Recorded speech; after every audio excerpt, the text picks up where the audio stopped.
Yesterday I mentioned that we saw Eldritch branded good stuff back row take down Central America. Well, there's evidently a shark deck list as well. We're going to be taking a look at those top deck lists out of the South American Championship.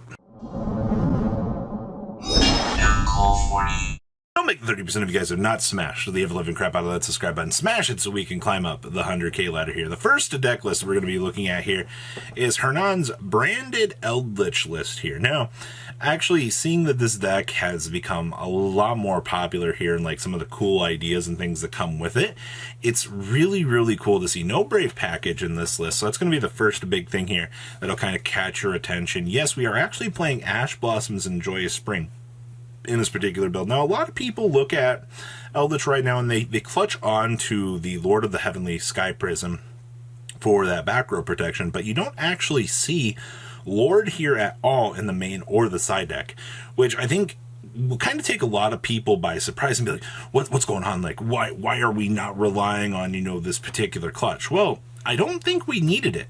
One big thing that I will see in this list that has kind of shifted away from some of the more norms here is there's no Solemn Judgments in the main. A lot of people are telling me on my profile, Robbie, you need Solemn Judgment. Like, you need it. It's the go-to. No, I did not. All right.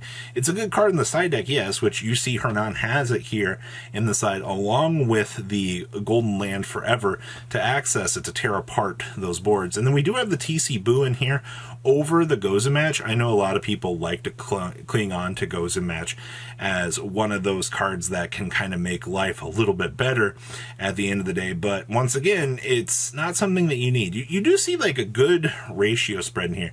The Prosperities and the Cursed Lands maxed out is good. Only 2 Golden Lords. That's a way nicer standard here. And yes, we are playing the Matter Golden Lord in the extra deck as a super poly target. Fun fact, if you actually access that card in the mirror match, your life will be a whole lot easier at this point in time. So really big things to consider overall in terms of, diversity in building this deck. I think the option trees that are present for this particular build are all really, really nice. The only other thing, like I said, is the Ash Blossoms feel a little bit at left field because, with the Imprims and the Ashes, it does give you a hand trap access line. And I think a lot of players will look at hand traps and Eldritch and be like, what's the point? Well, having just one sort of slowdown or, having one of those act as another hand trap to facilitate whichever mode that you're going for, whether or not it be main or basically going first or second, those cards will help get the game back to your turn. So those are both very important things as well. But outside of that, in terms of this build, if you have played around with Eldritch branded, you should be familiar with a lot of these choices. Once again, it just kind of comes down to your tech options, what skill trees that you want to go down. And Hernan pulled it off quite nicely here with winning the event. Next up here is our Flaunderies player. All right, so Flounder is playing the Harpy support card in here. We actually kind of noticed that card disappeared for a little while. Amazingly, it's back, which is very, very good to see. Anytime that you can like trigger off that additional normal summon, kind of wreck the opponent, is really good. I see we also have 2 of the spell cards for tributing the opponent's stuff, one in the main, one in the side, so you can access it. We're also not main decking the Harpy's Featherstorms. It actually looks like we took more inspiration and more value here for just citing the Harpy's Featherstorms, and the Dark World No More's paid off a lot better in the side slot, which actually works out relatively well. Outside of that, Flunder is still pretty standard. Once again, you can mess around with like your ratios, like playing 2 Stormwinds and things like that, but this particular build did not need those options, so this all actually worked out relatively well. You'll love to see it, ladies and gentlemen. Next up here is our Dragon Link Adventure deck. All right, so we're playing 51 cards. Now, the cool thing about looking at this deck is you do see how this deck takes the traits of the based Synchro deck and then kind of rips them apart and incorporates them in here, with the Rose Dragon package being like a nice little backbone in here for you to access and do some pretty cool plays. One big thing that does catch my fancy down here is the Immorph factor in the side deck, which means that you can set up a Floodgate monster and kind of laugh at your opponent as you walk all the way to Freeville. That's quite nice. I like that. Outside of that, Hand trap ratio is very good. You do see the Nibiru is a pretty big defining point for this deck's strategy. Just kind of as like a free blowout to the opponent. I also love the Necro Banshee and stuff, seeing play in other decks. It's actually quite nice. But yeah, this will give you a good idea for what you want to mess around with for the power of Dragon Link. Not too bad. You love to see it. All right, next up here is Tri-Brigade. Now, we are playing the one Cerberus in here for the Rescue Cat, which is quite nice. Okay, I like that. No Obedience School. The one other big thing about this list that you will see here is we are actually taking advantage of the Anti-Scam Fragrance.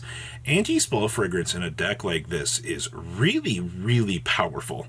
All right, I think a lot of players will kind of take a look at Anti-Spell and be like, you know, what's the point of this? Well, it's a skill drain that you can actually play in your deck and not lose, which means a deck like Tri-Brigade can set up this whole board, look at the opponent and go, what are you going to do? And that's very, very crucial to a deck like this, especially when, you know, your game plan is to set up and then, you know, protect your fort, and then, you know, if something like Lightning Storm comes down, you just lost your entire investment. So Anti-Spell Fragrance protects you from getting those big L's, which, okay, I like it. Next up is a big one. Now, this list really caught my attention. I have not seen Sharks performing at what I would consider a higher level in quite some time. The big thing out of like the Water Duelist pack for most people was actually just the fact that the Marincess stuff got their new support, all right? And then we saw in Italy that because of that stuff got its huge power-ups, it was kind of able to take the Italy event by storm and place 2 of them in the top 16. Now, as I'm making this video, we don't have much of the breakdown, if anything at all, out of the event, so Marincess could have topped that, but when you get the chance to look down here, yes, you do see that Sharks did get a top 64 spot out of this event. So the first thing I see with this list here is we are playing the new Shark monster. We're playing 3 of it, and we're playing one of the little, I think it's the little Crystal Shark as well. So that's 4 additions from that Duelist pack that found their way into this deck to kind of capitalize on it and make it a little bit better. The cool thing with it is you get level modification now, which means you can actually access the little Nash Knight so that you can do little shenanigans with it. And then unfortunately, you can't do much with the Nash Knight. I mean, yeah, you can shove a number under it and do its thing and pull it off once or twice, but the value you get off of it's not crazy. Outside of that, this deck still does like its basic stuff.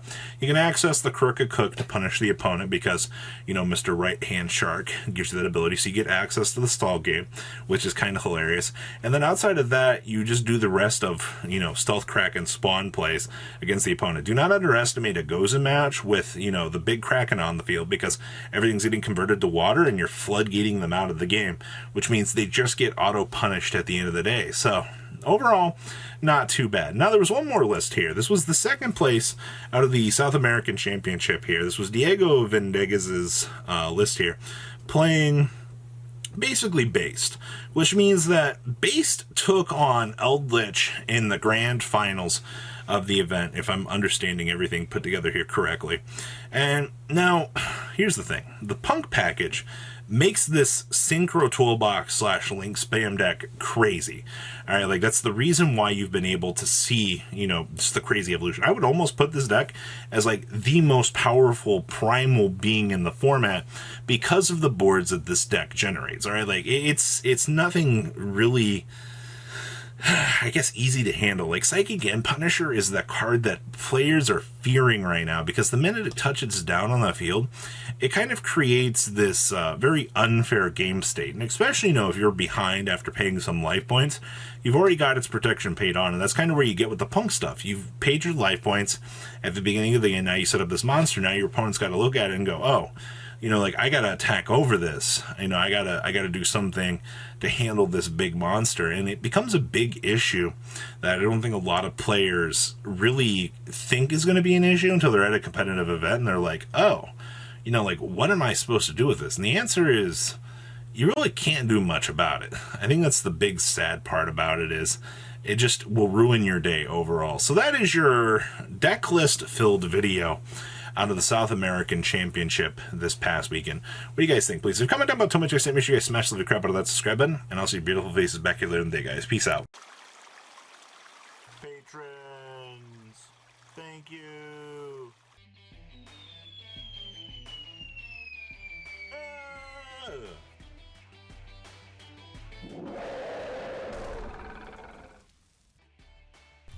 Thank you so much for watching. Check out these other videos.